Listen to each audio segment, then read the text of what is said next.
Hello, and welcome to the Dark Dreams Podcast, Episode 3, where we read short stories and poems.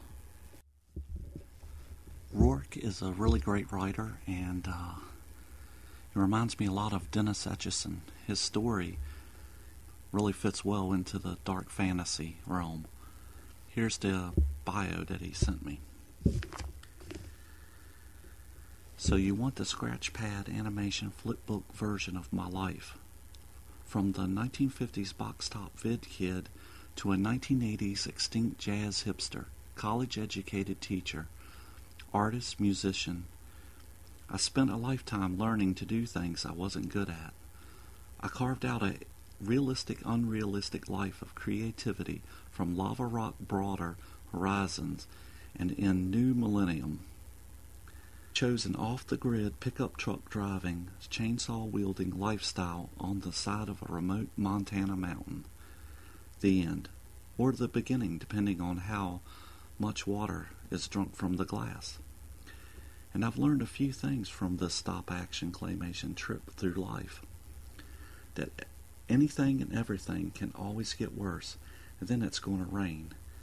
If you're lucky, you realize life is never just one thing, it's all the things, from beginnings to whimpering end, pressure treated into one quivering lump of being, and you're stuck realizing it's not what you want that makes you fat, it's what you get.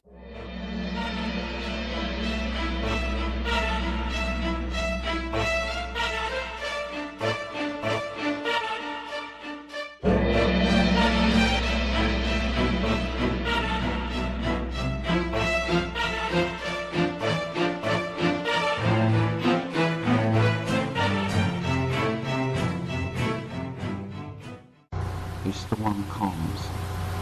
Far away clouds blur and smear into an ambiguous monsoon. The sun is just about set. Slow embers of cooling orange and electric blue are washed with a darkening purple, and then a flat charcoal dusts over the entire horizon. You can see this at a distance, from up high on a ridge when the night wind picks up speed. You look at the dark spaces between the leaves and under the branches. It's impossible to see through the thick woven brush, and the black trees hang their canopy heavy and ominous overhead. Thoughts churning like muddy runoff water, brown gray white. That rushing water sound blurring any distinction toward clear thought.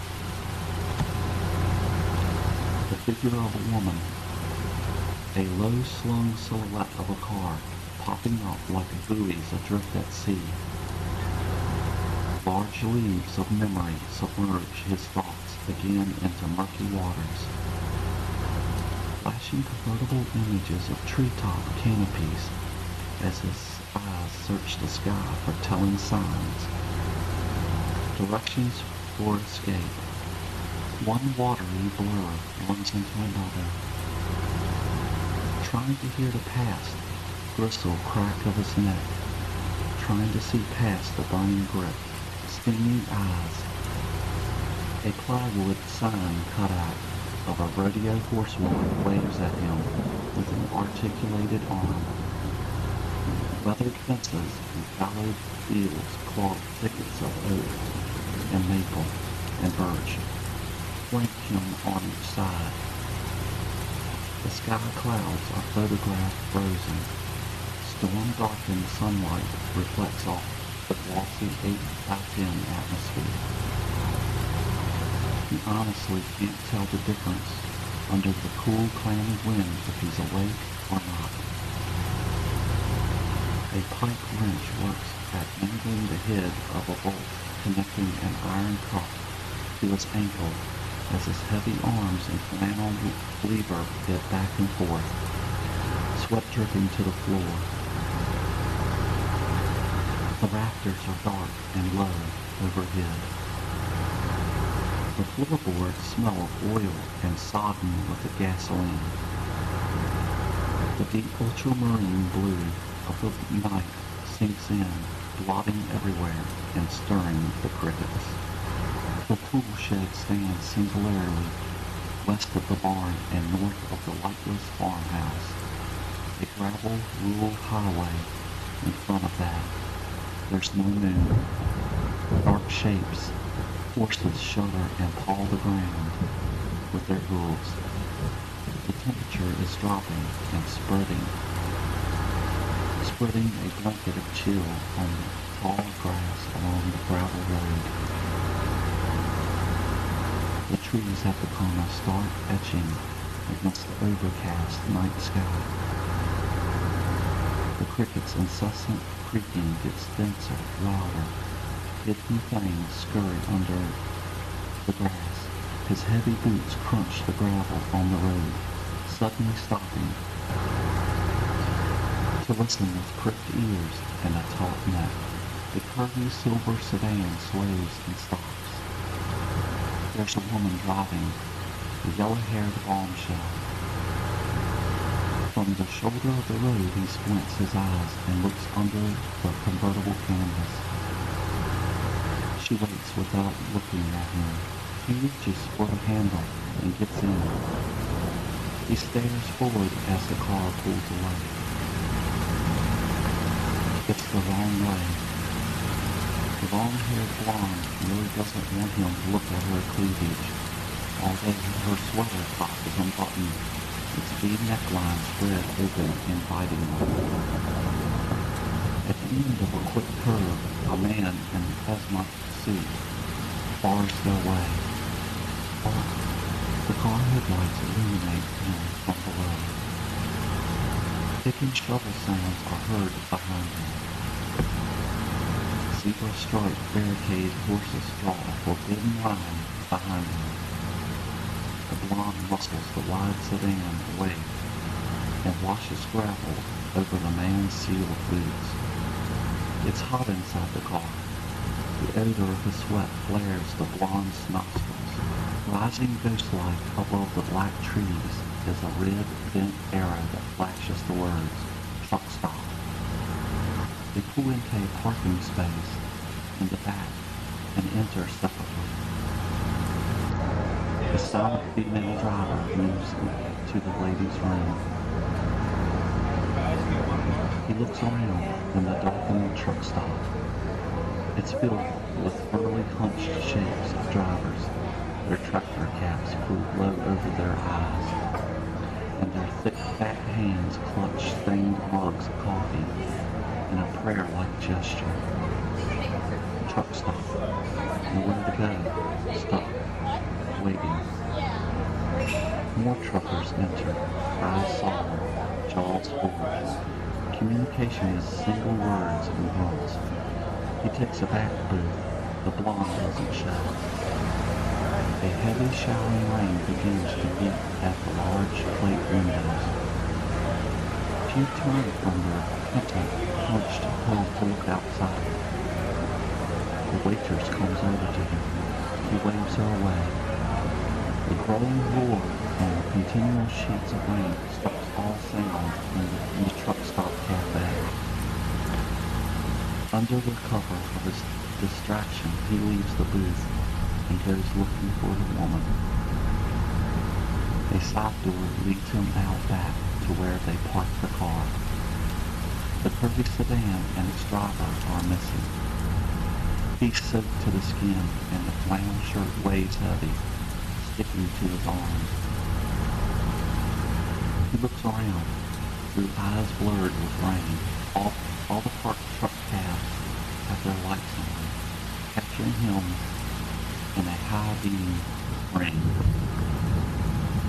The glare brings flashback memories of the dank interrogation room, the hot lights trained on him, the animal growling of the detectives grilling him for information. He slaps and clutches his head, straining for their flashbacks to stop. The rain hasn't let up. Burning tire rubber is all he can smell, and it chokes him. He runs, crossing the entire parking lot, out from under the glare, and into the cold thatched weeds along the highway embankment. He sprawls there, beaten down by the torrential rain. His eyes close tight until his mind settles, and he can open them again. He raises up, trudges to the stop of the exit ramp, just before the highway. It's a slow climb, step by drowned step. The coursing sheets of rain before him are like pages turning in a book. The loud downpour closes his ears and dims his vision.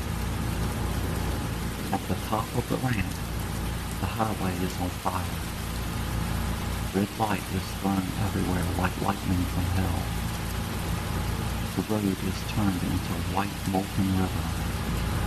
He staggers into the middle of the road.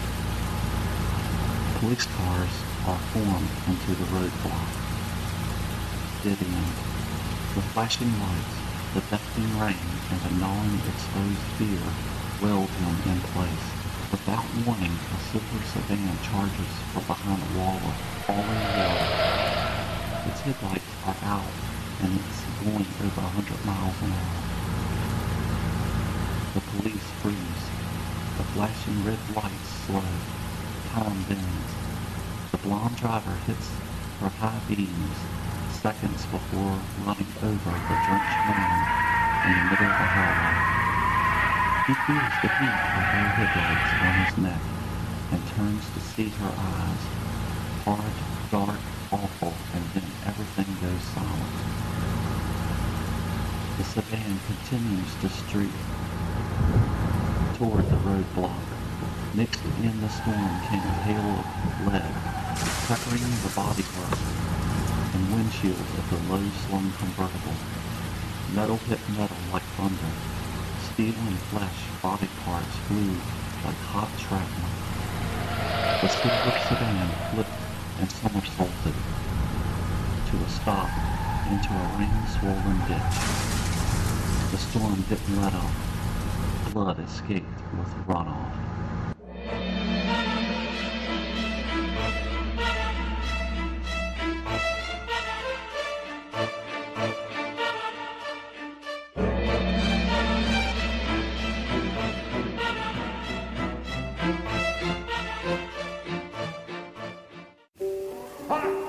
I say every house in America should have an electric chair. And every man just once in his life should sit in it, just so that he can feel the power of millions of gallons of electricity flow through his veins. I got an electric chair, that's all I need. You get an electric chair, Sheldon, you don't have to worry about the audience. You get an electric chair, you can tell them anything you want, as long as it's real. You get yourself an electric chair and they'll sit there all night long. Kind of a funny idea, sitting in an electric chair and doing a show. Or think of the therapeutic value of an electric chair and all the money it is. Yes, an electric chair in every home. The Electric Chair, a show about horror. ElectricChairShow.com. An electric chair. Wow. David Lewis Paget is an Australian poet, has been writing since 1966. He lives in Moonta, I think that's how you say it, Moonta, South Australia. And his website is www.lulu.com/spotlight. David Lewis Paget.